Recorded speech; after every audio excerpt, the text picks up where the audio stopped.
I discovered why last night. Why is it always guys? I need more friends, you know. Hi guys! Welcome back to our channel. It's way too early for this. Excuse the coffee. It is not early, it's 11 a.m. I proved my point. No. There are different people. There's people like me and people who think 11 is early. We're not gonna comment anymore. As you can read by the title, we're here for, you know, one of those little casual talks that we like to do, darling, with something in the hand. Why are we like this? I don't know, girl. I don't know. Let me ask you. Do you feel like you have a lot of Korean friends? Absolutely not.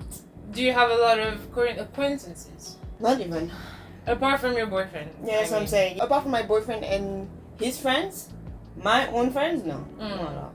Well, this is really like interesting because 2 days ago I did a shoot and the subject was something about Korean people's characteristics, and so they were like, we're gonna connect your phone to the computer and we're gonna go through your Kakao and you're gonna text 10 of your Korean friends and we're gonna see their reactions. And I'm like, first of all, invasion of privacy. First I don't like it. First of all, you didn't tell me first. What? Second of all, privacy much, and then I don't have 10 people to text, and they were shocked. They were like looking at me like, you don't have, I'm like, you guys don't understand, like, friend, as in someone you text regularly, I don't have that many, and they were basically shocked. And so we happened to talk about this subject about like friendships in Korea, how to make friendships, especially because we're both introverts, by the way, so this doesn't apply to ease. Y'all are a different breed who go and be like, hi, my name is so and so. I wish I was like this. You, but this is not our disposition. We are in a different situation. So yes, we're gonna get into the subject of, you know, making friendships in Korea and, you know, how it's going. It's been 5 years. It's not going very well. So the closest Korean person to you is your boyfriend and his friends. Yeah. The easiest way, in my opinion, to make friends is obviously from your school environment or work environment, right? So the only friends I have, the Korean friend I still talk to this day, are the school friends. Yep. The thing is, once you leave school, because school you're in the same vicinity, you struggle together to the same thing, like you have bonds from this. You almost don't have a choice but to talk to each other. Yeah, literally. It's not really like somebody you would talk to necessarily outside of this environment. But since you're here, then you're gonna have to talk to . So that's good. That's easy. It's a big word, but since also they're in the same subject as you, usually they're supposed also to be in the same mindset and and they speak English, so it was way easier, right? Since I didn't work in a company, I don't have those kind of work friends either. Once you leave those kind of structures, is where it gets difficult, right? It's difficult to find friends. I don't know, especially in Korea when it's not really normal to go just talk to people. Yeah, it's not normal. You don't talk to people, even in bars and stuff like this. Or you're gonna talk to them, it's gonna be like, call me, never. Yeah. It's kind of difficult to make long-lasting relationships, friendships, I mean. So, yeah, I don't know, girl. I'm struggling right now. Like, I haven't had a real new friend. Yeah. When was my last new friend? I think it was Jiyeon. Yeah. Korean. And we haven't seen her in a while. And she speaks English as well. Us out. She went to talk to us, right? So it's not even we found her. No. She came to talk to us, and we became friends from that. But it's been a while. Yeah. And since then, I haven't had like a Korean friend like, oh my god, so nice, like let's talk, let's hang, like that. No. So for me, it's the same thing. It's the same. Like the beginning was school, and obviously in our class, everybody spoke at least a little bit of English, and also that kind of brings me to the whole language barrier. Obviously, for me, that's like the number one, because we had lots of Korean people in my class. I didn't go to the same school, and literally all the people who spoke really good English would mix and like talk to everybody. The people who spoke a little bit English, it's not really their comfortable language, they would stay just with Korean. Even after I was like quite good at Korean and I was starting to be able to really express myself, it was really hard to get into it, because one thing I noticed is that every time we were in a meeting or something, the minute they would start, you know, when sometimes a conversation kind of gets going, I would just completely get lost in it, because obviously you don't understand everything. And especially one thing, I don't know about you, but the jokes, I talked about this to someone. I was like, we do not have the same humor, because our humor is very dry and sarcastic. Here it's like literally on the nose, which is, there's nothing wrong with that, but this is something I could never relate to, so it was really hard. I was just like, alright, Onider, I love you guys, but like Onider, I'm about to just head out because I don't understand what you guys are laughing about. And so when I started working in a Korean company, except for another girl who was almost assimilated as a Korean, I was the only other foreigner. And even though I was fluent in Korean, that's when I realized there's other barriers, and I started kind of looking into it, like on social media, and see like what could be the causes. For me, at work, in a work setting, knowing that I only speak Korean there, it was the humor and it was the interests. Like every lunch, they would talk about things that are going on, like social stuff. And I just realized, like, oh, this is not, I'm not aware of these things. Like, I'm just like, oh, but wasn't it interesting? Me, I kind of like having someone talking to me about something I don't really know. Mm-hmm. It's like, oh, new knowledge. Yeah. So I don't really mind that. The humor is a big problem, though. Yeah. But like the talking to me about other things I don't know, I like it. But actually, it wasn't what you think it is. It wasn't like, oh, did you know that this happened? Or like, oh, by the way, that, and then I'm like, oh, what is that? No, it was like gossiping and like talking about other people and like whatever celebrity, like, and fashion stuff. And then the number one thing, oh my god, diet. Like diet talk literally made me so depressed, and then the humor just did not land for me. Okay, I have a question though.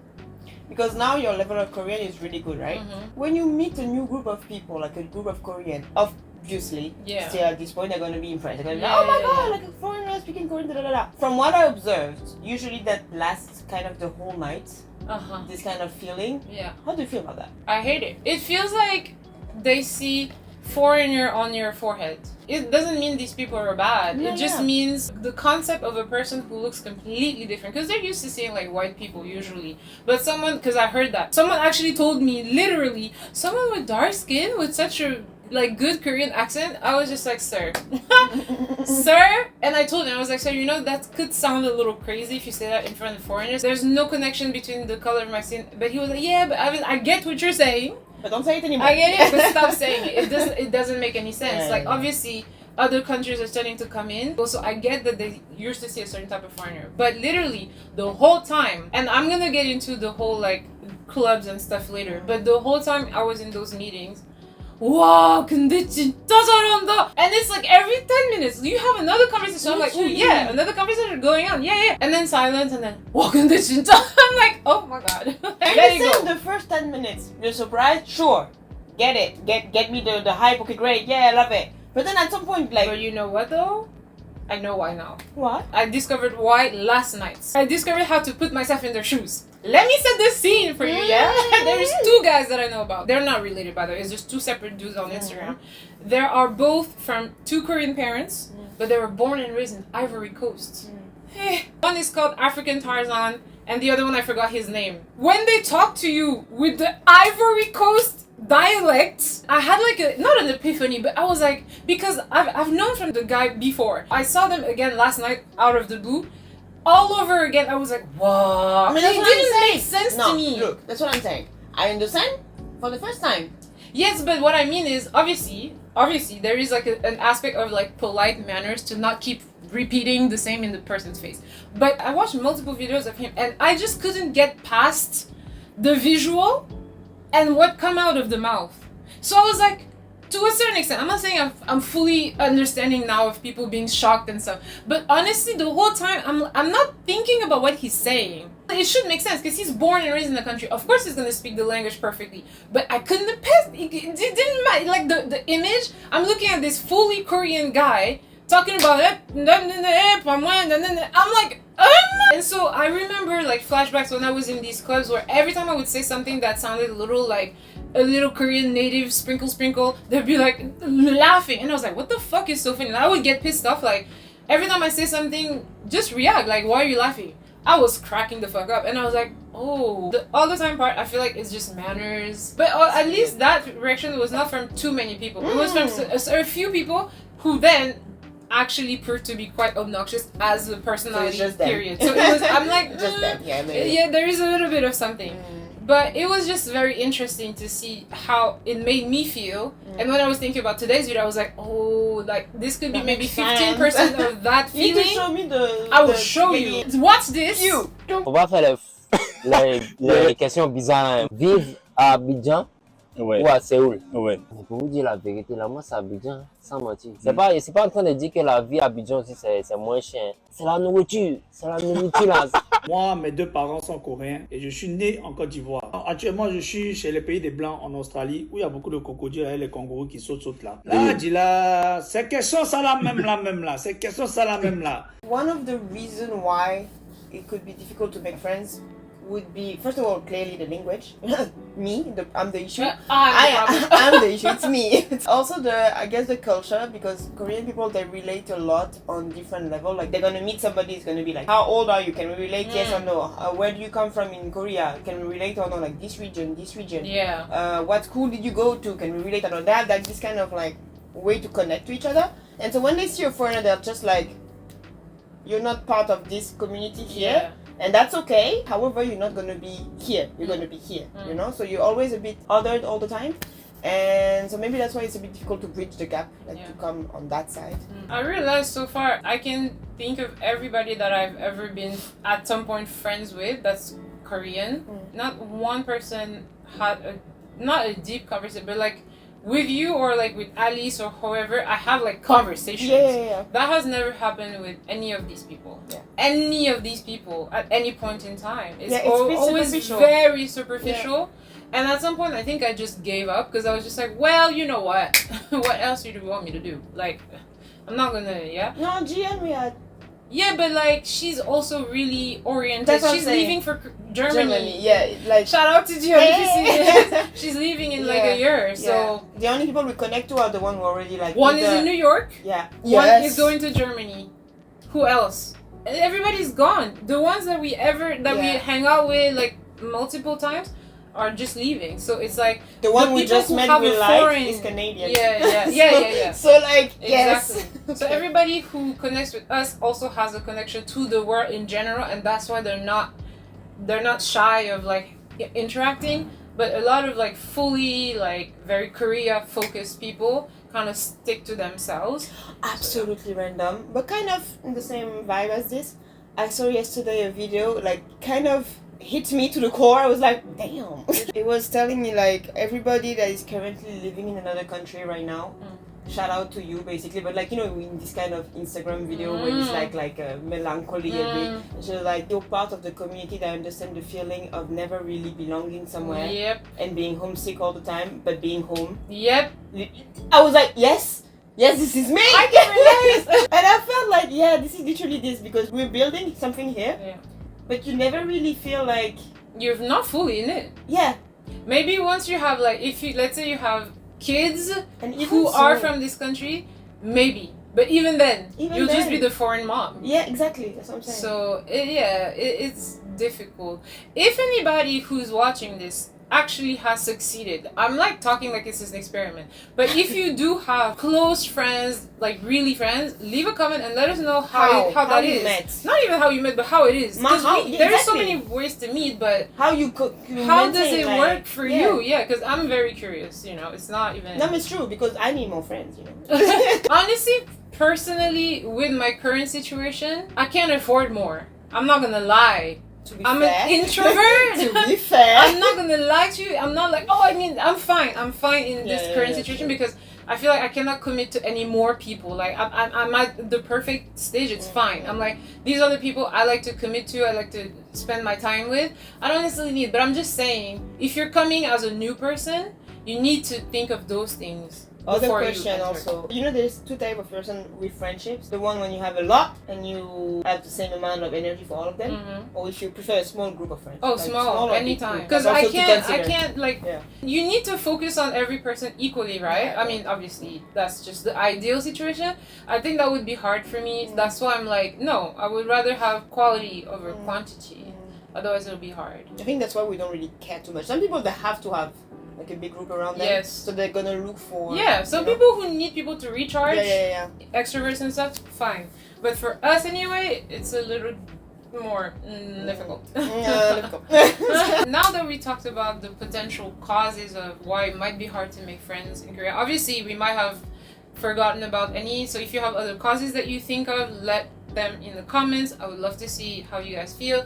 And also we can get into now how you can maybe try to fix it. Like if you're new especially. If you're new and you feel like, no, I need to know more friends, what would be the solutions? Honestly, I don't think there are that many. When you don't speak Korean in the beginning and you just arrived, you have a lot of like language exchange meeting. Yes, that's so true. Global Soulmate and stuff like this, they organize a lot of things. In the beginning we used to go. Global Soulmate, Meetup, the app, Facebook, like there's a bunch of resources where you can meet people who want to speak your language and you can start there. So like we used to go, it wasn't that bad. Like it was a bit like for me personally, awkward in the beginning because you always have the same conversation like, hey, hi, how are you? Blah, blah, blah. I hate. You have the language exchange where you don't speak Korean.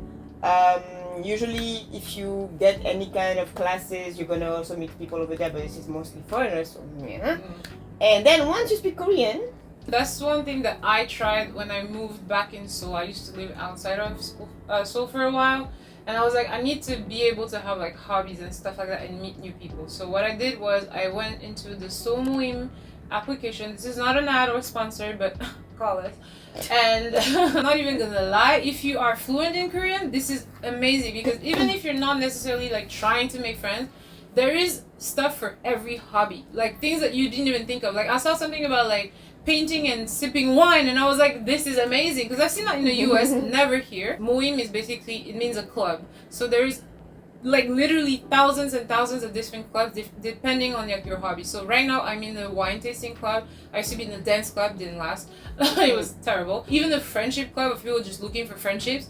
Now there are good and bad stuff. Like the friendship club, they just used to drink alcohol all the time, which was fine because it was a very light-hearted way to meet people. We would just meet at a bar, drink, talk, and it was fun while it lasted. But then people started dating each other and drama ensued and it got closed. Okay, but that was them because like maybe no, they were crazy. Maybe some of them no, they were insane. You also organized trips together. Yes, we went on the trip. So that's what I'm saying, it was really good until they started having the whole boyfriend drama. I was like, oh my god. Oh. But it was a really good way to, even for a while, make some friendships, go on trips. It was fun. Okay, it was fun and it was very well organized. The guy who organized it, for someone who drinks so much, he was to the T. After every outing, he would send everybody an invitation. So, hey, you owe me this amount. He would show you the whole calculation. This is how much we spent. Like, he would be like, but he would drink all the time. I was like, sir, you need to actually stop. And so when the group got closed, I moved on to the wine tasting, which is a little bit more like older people, a little classier, because I didn't really want to be like drinking like a crazy person, and I wanted to learn about wine. So if you go regularly, you could actually make friends because you see these people over and over again. So I think that's a really good way to start, especially if you're already like in the culture, you already understand and you speak the language. Let's say you only go to work and you need to kind of change horizons, I would recommend it. If you've seen our hiking video, please don't base yourself on that one. They're actually hiking. I know someone who goes to a hiking club who's really into hiking and he made really good friends. So I'm just saying, don't take this video for everything. Yeah. I'm just saying, because I was gonna say, oh, you can do hiking, and I'm gonna be like, forget that one. But what I mean is, some people really do want to hike, and so they do it together, and it's fine. So let's go back to what you said about the guy or whatever. Yeah. That is just a little bonus that I wanted to just mention, because I honestly don't know how true it is. I don't know how accurate it is, but that is something that I have noticed. When I went to the shoot where they were asking me, oh, talk to 10 of your friends, and I was like, I ain't got no friends, sir. The girl who was with me, shout out to you if you see this, I don't think she will. She went first, and she's in school, so she has a bunch of friends. So I was like, ooh, I would love to see what that looks like. So she texted a bunch of people, all guys, and that got me thinking. I was like, is there also a reason? Because when I first came here also, except from the people in my school, every time I made a friendship, it would be a guy. Yeah. And I was like, what is the reason why we are not able to make females friendship? Is it because low-key we just want the attention from the guys and we don't have this from the girls, so we don't bother? Why is it always guys? Because I'm thinking about other people I don't want to name, but it was also all guys. They're friends. I think it's easier, no? Why? Because that's the thing, the attention. They're gonna be like, oh wow, more interested in talking to you, in like coming to you. So like girls don't really care. It's easier to just like bounce back from this energy because they're gonna be invested. You know what I mean? Yeah. The girl, you have to do the effort to go. Yeah, because the girl guy is just gonna see you as a person. Yeah, she yeah, doesn't care what you look like. Yeah. The guy might The be guy like, is "Oh, gonna- she's cute. Oh, she's exactly. this." So she's gonna try, you know, and you just have to bounce back. It's easier, I guess. Yeah. No, what you said about bouncing up that energy, you ate. Period. Because I was like, I didn't think about that, and I was like, why is all our friends dudes? But yeah, there is a curiosity and like the guy girl tension thing that's like you mistake it for friendship and tiki taka or whatever. That makes a lot of sense. Okay, girl. That's sad though. That is very sad. I want female friendships. Like, give me a good female friendship right here, please. No, because Please. I noticed that when I used to be on like Hello Talk and stuff like that, I did talk to a bunch of girls. I didn't really care for gender, but anyone that really stuck was a guy. But then it ended up being like, oh, you're not trying to teach me Korean every time. So I was like, oh, okay, that's interesting. Anyways, so that's about it. Do you have any other solutions? I wish I knew. That's the problem. Yes, but what about your boyfriend's friend that I met like once or twice are really cool Yeah, and really we're cool. all around the same age. They might become your close friends later. But that's on me. Later, probably at some point, like meeting, and when my Korean becomes better. But definitely, if my Korean was at a normal level, I think it would be the case. But I need to do my Korean first. Again, so it's on me. So, But like that's the thing. If you don't speak Korean, I don't have answers for you. You need to either find people that are gyopos, like that speak English or your language very fluently, or like enough for you to have deep conversation and like any connection made. Otherwise, yeah, it's pretty hard. You have to speak Korean. So it's also a good way. It's a me problem, but it's also a good way usually when you meet Korean to develop the language. Me, I don't work like that, so it's But it depends. If people don't have the same teaching, learning yeah, style. that's the thing. So I learn by listening, so that's why. I But can't do that. So I'm just like lost in the everybody's talking, and I'm like, I'm just listening like dumb. The last time we met, I was like, But you understood everything that was that's what going I'm saying. But you understand, and then you want to bounce back again, and you're like, ha ha ha ha. Yeah, it takes time. It takes. Yeah, but it's been 5 years, girl. Anywho, we'll not talk about that. If you are new and you're struggling to have friends, definitely don't think that it's you are the problem as a person. Yeah, no. It's definitely not the case. And actually, shout out to Kelsey in Korea. She's Korean, so she talked about the issue in a more deeper way, especially from a Korean perspective. Like, why is it so hard? And she was basically saying like, you're never gonna be, as you said, part of the community. So that is to be taken into consideration if you're thinking of staying here long term. It's probably not you. It's just everyone. Like we all have the same stuff. So yeah, that's really it. Kind of depressing. Kind of depressing. I have enough friends though. I'm fine. I'm okay. There you have it. Honestly though, please let us know if you live in Korea. Do you have many Korean friends? How do you navigate those friendships? Yes. We'd love to know. And friendship as in like Real. you can actually talk like deeper stuff with them, right? Because the only person I can do that with in Korea is my boyfriend. Yeah, same. So I'm like Yeah. I'm like same as if I am same at the single, time. but same at the time. Yeah. If you guys like this video, don't forget to give us a thumbs up and subscribe. Watch the rest of our videos, our reactions. We also have a Patreon if you're interested in full-on reactions. We're watching Mask Girl at this moment, so don't hesitate to hit us up. And yes, as she said, leave comments, let us know what you think, and we will see you Next one. Bye.